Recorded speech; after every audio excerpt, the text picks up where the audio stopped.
Madras high court recruitment latest update வந்திருக்கு. இப்போ April 6ஆம் தேதி சண்டே அப்போ எக்ஸாம் எழுதிருப்பீங்களே, அந்த sweeper, gardener, waterman, room boy, OARA இந்த போஸ்டிங்கான எக்ஸாம் எழுதுனவங்களுக்கான அந்த ஆன்சர் கீ அப்படின்றது ஃபஸ்ட்டு பப்ளிஷ் பண்ணியிருக்காங்க.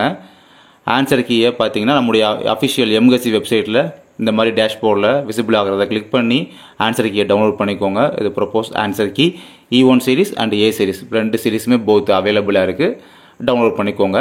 அண்ட் நெக்ஸ்ட் அப்டேட் என்னன்னு பார்த்தீங்கன்னா உங்களுக்கான மார்க்குமே பப்ளிஷ் பண்ணியிருக்காங்க. அது ரொம்ப யூஸ்ஃபுல்லாக இருக்குது. அதே same posting notification number 72 and 73 ஓகேங்களா. இதில் வந்து serial number, register number, part A part B போட்டிருக்கு பார்த்தீங்களா. அதில் பார்ட் A மார்க்கை வந்து ஜஸ்ட் பாஸ் மார்க் எவ்வளோ மார்க்கு தெரியும்ல, அதை மட்டும் நீங்கள் எடுத்திருந்தா போதுமானது. அதனால் கமெண்ட் பாக்ஸை வந்துக்கிட்டு ரெண்டையும் சேர்த்துக்கிட்டு இது ப்ளஸ் இது பார்ட் A பார்ட் B சேர்த்து இவ்வளோ மார்க் வருது அப்படிலாம் கேட்காதீங்க. பார்ட் B ஒன்று தான் கன்சிடர். பார்ட் Aல ஜஸ்ட் பாஸ் பண்ணால் போதும்ல.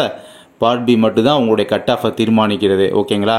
ஸோ அவங்க மொத்தமாகவே பார்த்தீங்கன்னா இப்போ ரெண்டு நோட்டிஃபிகேஷனுக்குமே சேர்த்து வந்து 7500 பேர் அப்ராக்சிமேட்டாக அவங்க இந்த எக்ஸாம் அட்டன் பண்ணி எடுத்திருக்க mark part A part B mention பண்ணி வச்சுருக்காங்க. இதைத்தான் நம்மளுமே எக்ஸ்பெக்ட் பண்ணது. எப்படி ஒரு 8000 பேர் இந்த எக்ஸாம் எழுதியிருப்பாங்க, மீத பேர் ஆப்சண்ட் ஆகிருப்பாங்க அந்த மாதிரி எதிர்பார்த்தது. பட் அதை விட கொஞ்சம் கம்மியாகவே 7500க்கு மேலே ஒரு அப்ராக்சிமேட்டாக இவ்வளோ பேர் தான் எழுதியிருக்காங்க. அவங்களுடைய part A part B mark தெரிஞ்சிருக்கு.